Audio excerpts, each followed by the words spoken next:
प्रभु ओम नमः शिवाय श्री शिवाय नमस्तुभ्यम जय श्री महाकाल। जी हाँ भक्तों, आप सबको भी पता है कि 6 फरवरी को एकादशी का व्रत आ गया है। जी हाँ भक्तों, बहुत ही बड़ा पर्व आ गया है एकादशी का।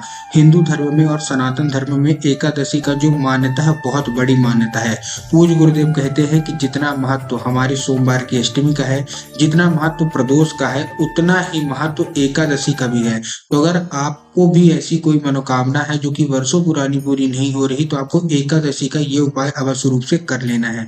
क्या करना है, कैसे करना है, पूरा आपको समझाने वाला हूँ, तो ध्यान से उपाय सुनिएगा, अच्छे से करिएगा। बहुत सारे लोगों ने गुरुदेव से प्रश्न किया था कि गुरुदेव हमारे जीवन में ये समस्या है, तो कृपया करके हमको कोई उपाय बताइए। तब गुरुदेव ने 3 से 4 उपाय बताए, जिसमें धन प्राप्ति का भी उपाय था, जिसमें कर्जा मुक्ति का भी उपाय था, और जिसमें और भी बहुत सारे उपाय थे। तब लोगों ने इसको किए और गुरुदेव को फिर पत्र लिखा धन्यवाद के रूप में कि गुरुदेव आपके द्वारा बताया गया उपाय हमने किया और हमको धन की प्राप्ति हुई है।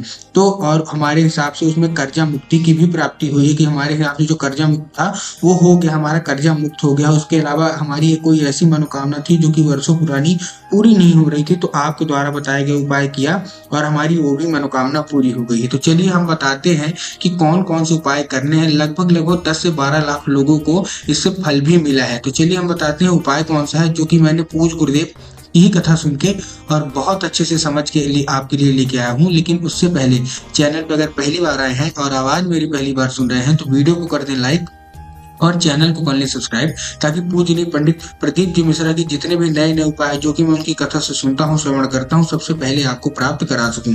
तो देखिए, जो हमारा पहला उपाय है, ये आपको मनोकामना पूर्ति का मैं आपको उपाय बता रहा हूँ। इसके बाद मैं आपको धन प्राप्ति का भी उपाय बताऊंगा और उसके बाद मैं आपको कर्जा मुक्ति का भी उपाय बताऊंगा। ठीक, तो जो हमारा पहला उपाय है, जितनी भी महिलाएं हैं, जितने भी पुरुष हैं, सब इस उपाय को कर सकते हैं। करना क्या है, आपको एक लेना है नारियल। ठीक, नारियल कौन सा, कच्चा नहीं, पका नारियल लेना है। ठीक, आपको एक पका नारियल साबुत लेना है, कहीं से कटा फटा, कहीं से टूटा हुआ ना हो, बस अच्छे से ये ले लेना है। ठीक, उसको क्या करना है, उसको एक लेना है सफेद कपड़ा। 2 चीज आपको चाहिए इस उपाय में, एक चाहिए नारियल और एक चाहिए आपको सफेद कपड़ा। सफेद कपड़ा आपने लिया, उसमें आपने नारियल रख दिया। नारियल को जैसे हम लोग पोटली बांधते हैं ना, बस सेम टू सेम आपको क्या करना है, पोटली बांध लेना है। ठीक, पोटली आपने बांध ली। पोटली बांधने के बाद आपको पहुंच जाना है सीधा सीधा शिव मंदिर। ठीक, और कहीं नहीं जाना, केवल और केवल शिव मंदिर जाना है। शिव मंदिर पहुंचते ही सबसे पहले आपको दक्षिण दिशा में खड़े होना है, उत्तर की ओर अपना चेहरा करके। अब इसमें भी बहुत सारे लोगों के मन में कंफ्यूजन आता है, वो लोग शंका में आ जाते हैं कि उत्तर दक्षिण तो हर जो मंदिर है उसमें अलग अलग होता है, तो हमको किस में खड़े होना है। गुरुदेव ने इसका उत्तर देते हुए कहा कि आप जिस भी मंदिर जा रहे हैं, उस मंदिर का जिधर जलाधारी हो, आपको क्या करना है, आपको उधर ही अपना चेहरा करके खड़े हो जाना है। ठीक, तो आप गए और खड़े हो गए। खड़े होने के बाद आपको क्या करना है, वो जो आपने नारियल लिया है सफेद कपड़ा में लपेट कर, वो आपको महादेव को अर्पित करना है, एक नाम लेके। महादेव का बहुत ही सुंदर सा नाम है, चंद्रमौली महादेव। कौन से महादेव, चंद्रमौली महादेव। तो आपको चंद्रमौली महादेव का नाम लेके क्या करना है, अर्पित कर देना है। पूज्य गुरुदेव कहते हैं कि अगर आपने एकादशी के दिन ये उपाय कर लिया और अपनी मनोकामना है, वो जो कुछ भी मांगी, की सारी मनोकामना जो कि वर्षों पुरानी पूरी नहीं हो रही थी, केवल ये उपाय करने से पूरी हो जाएगी। तो पहला उपाय आपको ये कर लेना है। अब हम बात करते हैं धन प्राप्ति की। बहुत सारे लोगों के ये कमेंट आते हैं और गुरुदेव की कथा में बहुत सारे लोग पूछते हैं, गुरुदेव हमारे जीवन में हमको धन की बहुत कमी है, तो कोई हमको ऐसा उपाय बताए कि हमारी जो धन की कमी है वो हमेशा हमेशा के लिए समाप्त हो जाए। तब गुरुदेव ने इसका एक उपाय बताया है, लेकिन ये बहुत ही बड़ा उपाय है।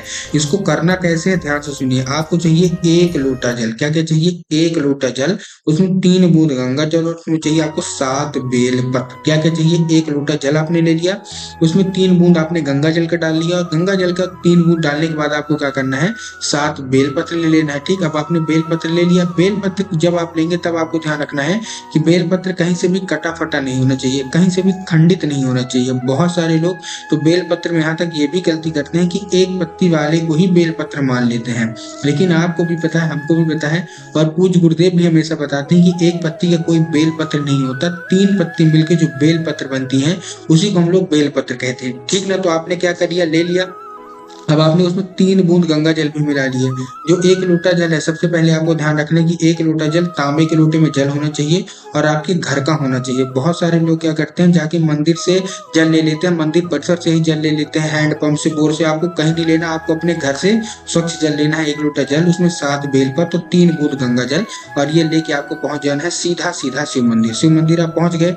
शिव मंदिर पहुंचने के बाद आपको क्या करना है, अब देखिए जो लोग आधा अधूरा उपाय सुनते हैं वो क्या कहेंगे, जाके हमको शिवलिंग पे अर्पित कर देना है। नहीं, आपको शिवलिंग पे अर्पित नहीं करना, आपको नंदी पे अर्पित करना है। नंदी पे कैसे अर्पित करना है, देखिए नंदी के 2 पैर होते हैं, एक उठा हुआ एक बैठा हुआ। तो नंदी के जो आगे के होते हैं, ठीक वैसे तो 4 होते हैं लेकिन आगे के आप देखेंगे जब नंदी का है ना, तो आपको क्या करना है, नंदी की जब आप मूर्ति देखेंगे तो एक नीचे एक उठा होगा।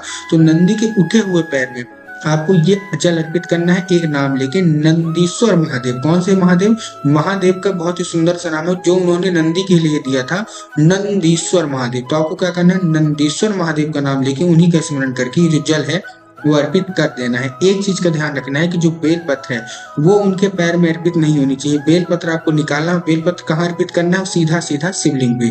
पूज्य गुरुदेव कहते हैं कि धन प्राप्ति से रिलेटेड जितनी भी आपकी मनोकामना होगी जो कि वर्षों पुरानी से पूरी नहीं हो रही है, केवल और केवल अगर आपने ये उपाय अच्छे सच्चे मन से कर लिया तो आपकी सारी की सारी धन से रिलेटेड जो भी मनोकामना होगी वो पूरी हो जाएगी। ठीक, ये था हमारा दूसरा उपाय। अब हम बढ़ते हैं अपने तीसरे उपाय की ओर। अब इसमें आपको करना क्या है, देखिए ध्यान से समझिएगा। आपको ये उपाय बहुत ही खास होने वाला है। क्यों, क्योंकि इस उपाय में आप महादेव के साथ साथ माता पार्वती को भी प्रसन्न कर रहे हैं। करना क्या है, आपको बेलपत्र के पेड़ के नीचे करना है, ठीक है ना। कैसे करना है, आपको लेना है एक दिया, ठीक है ना। एक दिया ले लिए और एक दिया मिट्टी का होना चाहिए, गोल बाती होनी चाहिए और घी होना चाहिए। इस चीज का भी आपको ध्यान रखना है। अब आपने दिया ले लिया, दिया लेके आपको साथ जब आप दिया लेके जाएंगे तो आपको एक मूंग भी लेके जाना है। मूंग जानते हैं, मूंग का दाना भी आपको लेके जाना है। मूंग का दाना हरा होना चाहिए, कहीं से भी खराब नहीं होना चाहिए, ठीक है ना। आपने ले लिया, एक दिया ले लिया और ये लेके आप पहुंच गए कहाँ, सीधे सीधे बेलपत्र के पेड़ के नीचे। अब देखिए बेलपत्र के पेड़ के नीचे क्यों जाना है, पूज्य गुरुदेव कहते हैं कि बेलपत्र के पेड़ में स्वयं माता पार्वती का वास होता है। तो अगर आपसे माता पार्वती खुश हो गई तो भगवान भोलेनाथ तो 100% खुश होंगे ही होंगे।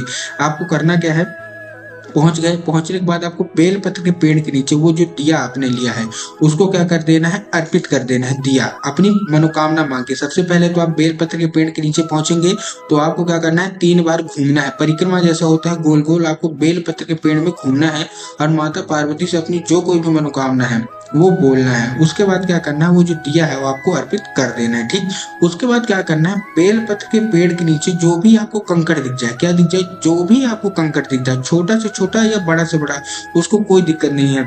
जो भी आपको कंकड़ दिख जाए उसी कंकड़ को शंकर मान के, ठीक क्या करना है, उसी कंकड़ को शंकर मान के थोड़ा सा जल और ये जो आपने एक मूंग लेके गए ये आपको अर्पित कर देना और अपना जो भी कर्जा होगा वहां बोल देना। पूज्य गुरुदेव कहते हैं मात्र 1 से 1.5 महीने लगेगा आपके बड़ा सा बड़ा कर्जा, हाथी जैसा कर्जा जो आपको लगता है कभी हट ही नहीं सकता, मात्र 1 से 1.5 महीने के अंदर महादेव की कृपा हो जाएगी और आपका सारा का सारा कर्जा खत्म हो जाएगा। तो उम्मीद करता हूँ आज के जितने भी उपाय थे आपको समझ में आ गए होंगे। उपाय अच्छे लगे हो तो कमेंट बॉक्स में हर हर महादेव अवश्य रूप से लिख दें।